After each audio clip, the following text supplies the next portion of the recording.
வணக்கம் நண்பர்களே. உறவுகளாலும் உணர்வுகளாலும் நான் ரொம்பவே அடிபட்டிருக்கேன். என் வாழ்க்கையில அவ்வளோ அடி. எங்க திரும்பினாலும் துரோகம், ஏமாற்றம், வலி. பொருளாதாரத்திலும் சரி, என் உணர்வுகளாலும் சரி, எல்லா இடத்துலையும் நான் வெறும் அடி மட்டும் தாங்க வாங்கியிருக்கேன். தோல்வி மட்டும்தான் என் வாழ்க்கையில மிச்சமா இருக்கு. வாழ்க்கையில எனக்கு அடுத்த நொடி என்ன நடக்கும்னு கூட தெரியல. வாழ்க்கைனாவே ரொம்ப வெறுப்பா இருக்கு. என்னடா வாழ்க்கை இது அப்படின்னு நினைக்கிறீங்களா? இதுக்காக நான் சொல்லக்கூடிய ஒரே ஒரு விஷயம் மட்டும் தாங்க, அதுவும் என் சொந்த அனுபவத்துல இருந்து.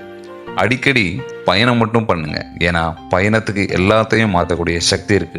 ஒரு பயணம் புதிய அனுபவம் கலந்த உற்சாகத்தை கொடுக்கும் மற்றும் புதிய நட்புகளை கொடுக்கும். அதனால தான் சொல்றேன், ஒரு பயணம் எல்லாவற்றையும் மாற்றக்கூடிய சக்தி உடையது. பயணம்னா நீங்க நீண்ட தூரம் போகணும், பெருசா செலவு பண்ணணும், அந்த மாதிரி அவசியம்லாம் இல்லைங்க. ஒரு சின்ன பயணமா இருந்தாலும் சரி, உங்களுக்கு பிடிச்ச இடத்துக்கு போங்க. வாழ்க்கை ரொம்பவே அழகா இருக்குங்க. நன்றி.